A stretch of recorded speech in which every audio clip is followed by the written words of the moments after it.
CPM എപ്പോഴും മറ്റ് മുന്നണികളെയും അതുപോലെ തന്നെ രാഷ്ട്രീയ പാർട്ടികളെയും അപേക്ഷിച്ച് വനിതകൾക്ക് വലിയ പ്രാതിനിധ്യം കൊടുക്കാറുണ്ട്.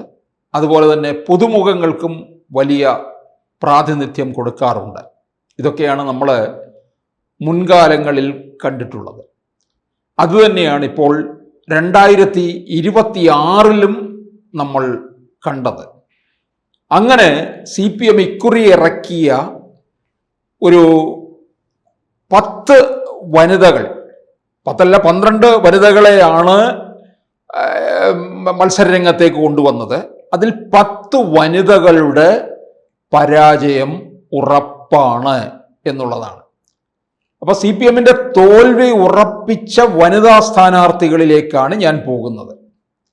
2021 രണ്ടാം പിണറായി സർക്കാരിൻ്റെ കാലത്ത് ഇരിങ്ങാലക്കുടയിൽ നിന്ന് ജയിച്ചു വന്ന പോളിറ്റ് ബ്യൂറോ അംഗം വിജയരാഘവന്റെ ഭാര്യ പ്രൊഫസറുമായിട്ടുള്ള മന്ത്രി ആർ ബിന്ദു ഉന്നത വിദ്യാഭ്യാസ വകുപ്പ് മന്ത്രിയാണ്. കേരളത്തിലെ ഉന്നത വിദ്യാഭ്യാസത്തെ താറുമാറാക്കിയതിൻ്റെ പ്രധാന പ്രതി എന്ന് പറയുന്നത് മന്ത്രി ബിന്ദു തന്നെയാണ്. ബിന്ദു ഇരിങ്ങാലക്കുടയിൽ കേരള കോൺഗ്രസിലെ തോമസ് ഉണ്ണിയാടനോട് പരാജയപ്പെടും എന്നുള്ളത് ഉറപ്പായിട്ടുള്ള കാര്യമാണ്. അങ്ങനെ രാവിലെ 8 മണിക്ക് തന്നെ CPMന് നഷ്ടപ്പെടാൻ പോകുന്ന ആദ്യ വനിതാ സ്ഥാനാർത്ഥിയാണ് മന്ത്രി ബിന്ദു. അതിനുശേഷം നമ്മൾ പത്തനംതിട്ട ജില്ലയിലേക്ക് വന്നാൽ, പത്തനംതിട്ട ജില്ല എന്ന് പറയുമ്പോൾ തന്നെ പ്രേക്ഷകർക്ക് കാര്യം മനസ്സിലായി. കേരളത്തിലെ ആരോഗ്യ രംഗത്തെ കുട്ടിച്ചോറാക്കിയ മന്ത്രി വീണ ജോർജ് 2016 2021 മത്സരിച്ച് എത്തിയ 21 മന്ത്രിയുമായി, അതിനിടയ്ക്ക് 2019 ലോക്സഭയിലേക്ക് മത്സരിച്ചു. വീണ ജോർജ് കാട്ടിക്കൂട്ടിയ, ഏറ്റവും അവസാനം കാട്ടിക്കൂട്ടിയ നാടകങ്ങളും ഒക്കെ തന്നെ ജനം കണ്ടതാണ്. വീണ ജോർജ് അബിൻ വർക്കിയോട് പരാജയപ്പെടും എന്നുള്ളതും ഉറപ്പായിട്ടുള്ള കാര്യമാണ്. മൂന്നാമത് നമ്മൾ വരുന്നത് കേരളത്തിൻ്റെ ഭാവി മുഖ്യമന്ത്രി പോലും എന്ന് നമുക്ക് ഉയർത്തിക്കാട്ടാവുന്ന കഴിയുമായിരുന്ന ഒരു വനിതാ സ്ഥാനാർത്ഥിയിലേക്കാണ്. ഇക്കുറി പേരാവൂരിലേക്ക് മാറ്റി നിർത്തി. 2021 മട്ടന്നൂരിൽ നിന്ന് കേരളത്തിലെ ഏറ്റവും വലിയ ഭൂരിപക്ഷത്തിൽ ജയിച്ച KK ശൈലജയെ പിണറായി വിജയൻ മനഃപൂർവ്വം മട്ടന്നൂരിൽ നിന്ന് പേരാവൂരിൽ കൊണ്ടു നിർത്തി. വേണമെന്നുണ്ടെങ്കിൽ അവിടെ പോയി നിന്ന് ജയിച്ചു വരൂ. KPCC അധ്യക്ഷൻ സണ്ണി ജോസഫ് മത്സരിക്കുന്ന മണ്ഡലം, കോൺഗ്രസിന്റെ തട്ടകം, കുടിയേറ്റ കർഷകരുടെ ഭൂമി, ഇങ്ങനെ ഏറെ പ്രത്യേകതകൾ കോൺഗ്രസിന് അനുഭാവമായിട്ടുള്ള ഒരു മണ്ഡലമാണ്. അവിടെ പോയി വീണ്ടും ഒരു ബലിയാടാകാനായിട്ടാണ് തീർച്ചപ്പെടുത്തിയിരിക്കുന്നത്. അങ്ങനെ 2024 നമ്മൾ കണ്ടതാണ്. വടകരയിൽ ഷാഫി പറമ്പിലിനോട് ദയനീയമായി പരാജയപ്പെട്ടു. 1.25 ലക്ഷത്തിലധികം വോട്ടിന്റെ ഭൂരിപക്ഷത്തിൽ ഷാഫി പറമ്പിൽ വിജയിച്ചപ്പോൾ അവിടെ നാണം കെട്ടുപോയത് KK ശൈലജയാണ്. KK ശൈലജയുടെ രാഷ്ട്രീയ ഭാവി തന്നെ പേരാവൂരിൽ അവസാനിക്കാൻ പോവുകയാണ്. നാലാമത് വരുന്നത് ആന്തൂർ നഗരസഭയുടെ ചെയർപേഴ്സൺ ആയിരുന്ന PK ശ്യാമള, പാർട്ടി സംസ്ഥാന സെക്രട്ടറി MV ഗോവിന്ദന്റെ ഭാര്യ തളിപ്പറമ്പിൽ, അത് TK ഗോവിന്ദനോട് എതിരിട്ടാണ് മത്സരിക്കുന്നത്.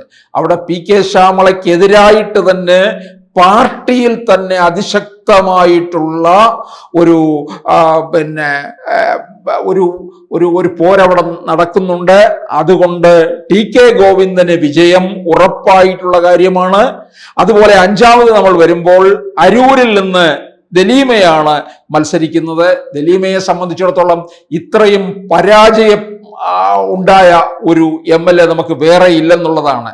അവിടെ ഷാനിമോൾ ഉസ്മാനാണ് മത്സരിക്കുന്നത്. അടുത്തത് U പ്രതിഭ, കായംകുളത്ത്. ഇക്കുറി മത്സരം അവിടെ കടുകട്ടിയാണ്. M ലിജു ആണ് കോൺഗ്രസിൽ നിന്ന് മത്സരിക്കുന്നത്. G സുധാകരന്റെ കണ്ണിലെ കരടായിട്ട് നിൽക്കുന്ന U പ്രതിഭയ്ക്ക് ഇക്കുറി അവിടെ അടി പതറേണ്ടി വരും. ഇത് 3ാം തവണയാണ് മത്സരിച്ചിട്ടുള്ളത്. അപ്പോൾ U പ്രതിഭയ്ക്ക് കഴിഞ്ഞ തവണ തന്നെ ഏതാണ്ട് 2000-ലധികം വോട്ടിന്റെ ഭൂരിപക്ഷം മാത്രമേ ഉണ്ടായിരുന്നുള്ളൂ. പ്രത്യേകിച്ച് G സുധാകരന്റെ ഒരു എഫക്റ്റ് കൂടി ജില്ലയിലെമ്പാടും അലയടിക്കുന്നുണ്ട്. അത് U പ്രതിഭയ്ക്കും ദോഷമായിട്ട് ഭവിക്കും എന്നുള്ളത് ഉറപ്പാണ്. അടുത്തത് വരുന്നത് തൃക്കാക്കരയിൽ ഇറക്കിയിരിക്കുന്ന പുഷ്പദാസ്. തൃക്കാക്കരയിൽ എപ്പോഴും നമുക്കറിയാം കോൺഗ്രസിന്റെ ഒരു തട്ടകമാണ്. PT തോമസിന്റെ ഭാര്യയാണ് ഉപതെരഞ്ഞെടുപ്പിലൂടെ അവിടെ വിജയിച്ച് വന്നത്. PT തോമസിന്റെ ഭാര്യയെ ഉമാ തോമസിനെ പരാജയപ്പെടുത്താൻ ഇനിയും ആർക്കും തന്നെ സാധിക്കില്ല എന്നുള്ളതാണ്. കാരണം PT തോമസ് അത്രത്തോളം കേരളത്തിലെ ജനങ്ങളോട്, പ്രത്യേകിച്ച് തൃക്കാക്കരയിലെ ജനങ്ങളുടെ ഹൃദയത്തിൽ ഇടം പിടിച്ചു നിൽക്കുന്നതാണ്.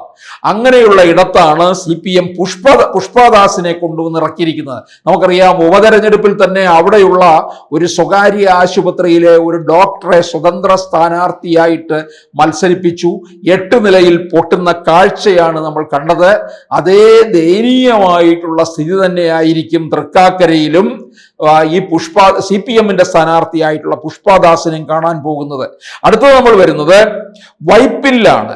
എറണാകുളം ജില്ലയിലെ വൈപ്പിൻ എന്ന് പറഞ്ഞാൽ CPMന്റെ ഒരു പച്ച തുരുത്താണ്. എറണാകുളം ജില്ല എപ്പോഴും UDFന് അനുകൂലമായിട്ടുള്ള ഇടമാണ്. പക്ഷെ വൈപ്പിൻ, ഇപ്പൊ മലപ്പുറം ജില്ല നോക്കുമ്പോൾ മലപ്പുറം ജില്ലയിലെ പൊന്നാനി CPMന്റെ ഒരു തുരുത്താണ്. അതുപോലെ എറണാകുളം ജില്ലയിലെ ഒരു CPMന്റെ തുരുത്താണ് വൈപ്പിൻ. അവിടെ വൈപ്പിനിൽ ഉണ്ണികൃഷ്ണനായിരുന്നു അവിടുത്തെ MLA. ഉണ്ണികൃഷ്ണന്റെ ലീലാവിലാസങ്ങൾ കാരണം അവിടെ നിന്ന് മാറ്റി തൃപ്പൂണിത്തുറയിൽ കൊണ്ടു നിർത്തി. വൈപ്പിനിൽ ഇപ്പോൾ MP ഷൈനിയാണ് മത്സരിക്കാൻ നിർത്തിയിരുന്നത്. ഈ ഷൈനിയോട് എതിരിട്ടത് കോൺഗ്രസിലെ ടോണി ചമ്മണിയാണ്. ടോണി ചമ്മണി നമുക്കറിയാം, കൊച്ചിൻ കോർപ്പറേഷൻ മേയറൊക്കെ ആയിരുന്നു, വലിയ ജനകീയനായിട്ടുള്ള ആളാണ്. അതുകൊണ്ട് വൈപ്പിൻ CPMന് കൈവിടും എന്നുള്ളത് ഉറപ്പാണ്. അതുപോലെ തന്നെ ആറ്റിങ്ങൽ മണ്ഡലം സംവരണ മണ്ഡലമാണ്. ആ ആറ്റിങ്ങൽ മണ്ഡലത്തിലെ OS അംബികയാണ്. അത് ഇത്രയും പരാജയമുണ്ടായിട്ടുള്ള ഒരു MLA, എനിക്ക് തോന്നുന്നു ആലപ്പുഴ ജില്ലയിലെ അരൂരിലെ MLA ദലീമയും തിരുവനന്തപുരം ജില്ലയിലെ ആറ്റിങ്ങലിലെ OS അംബികയുമാണ് CPMന്റെ വനിതാ MLA-മാരിൽ വെച്ച് ദയനീയമായിട്ട് പരാജയപ്പെടാൻ പോകുന്നതും MLA എന്നുള്ള രീതിയിൽ പരാജയം നേരിടേണ്ടി വരുന്നതുമായിട്ടുള്ള 2 പേരാണ് ഇവർ. അതുകൊണ്ട് CPMന്റെ തോൽവി ഉറപ്പിച്ചിട്ടുള്ള വനിതാ സ്ഥാനാർത്ഥികളെയാണ് ഞാൻ പറഞ്ഞിട്ടുള്ളത്. എന്തായാലും CPMന്റെ നിരവധി വനിതകൾ ഇക്കഴിഞ്ഞ നിയമസഭയിലും ഉണ്ടായിരുന്നു. ഇതവർക്ക് വൻ നഷ്ടമായിരിക്കും സംഭവിക്കാൻ പോകുന്നത്. അതിൽ നമുക്ക് എടുത്തു പറയേണ്ടതായത് മന്ത്രി ബിന്ദുവിന്റെ പരാജയം, മന്ത്രിമാരുടെ പരാജയം തന്നെയാണ്. മന്ത്രി ബിന്ദു, അതുപോലെ തന്നെ ആറന്മുളയിലെ മന്ത്രി വീണ ജോർജ്, അതുപോലെ തന്നെ കേരളത്തിന്റെ ഒരു മുഖ്യമന്ത്രി സ്ഥാനത്തേക്ക് പോലും ഉയർത്തിക്കാട്ടാവുന്ന KK ശൈലജയുടെ പരാജയം, അതുപോലെ പാർട്ടി സെക്രട്ടറി MV ഗോവിന്ദന്റെ ഭാര്യ PK ശ്യാമള നേരിടാൻ പോകുന്ന പരാജയം, അതുപോലെ തന്നെ കായംകുളത്തെ U പ്രതിഭ. അതുപോലെ ഇവർക്ക് ഏറ്റവും വലിയ നഷ്ടം സംഭവിക്കാൻ പോകുന്നത് എറണാകുളം ജില്ലയിലെ വൈപ്പിൻ മണ്ഡലമാണ്. ആ വൈപ്പിൻ മണ്ഡലം എന്നൊക്കെ പറയുന്നത് എല്ലാ കാലത്തും ഇവരുടെ സുരക്ഷിത മണ്ഡലമായിരുന്നു എന്നുള്ളതാണ്. ആറ്റിങ്ങൽ മണ്ഡലത്തില് കടുത്ത മത്സരമാണ് നടന്നിട്ടുള്ളത്. അവിടെ സംവരണ മണ്ഡലമാണ്. അത് BJPക്ക് അനുകൂലമായിട്ട് മാറുന്ന ഒരു കാഴ്ചയുമാണ് നമ്മൾ കാണുന്നത്. അങ്ങനെ CPM തോൽവി ഉറപ്പിച്ചിട്ടുള്ള സ്ഥാനാർത്ഥികളുടെ ലിസ്റ്റാണ് ഞാൻ ഈ പറഞ്ഞിരിക്കുന്നത്. ഇത് പരാജയം ഉറപ്പായിട്ടുള്ള കാര്യം തന്നെയാണ്.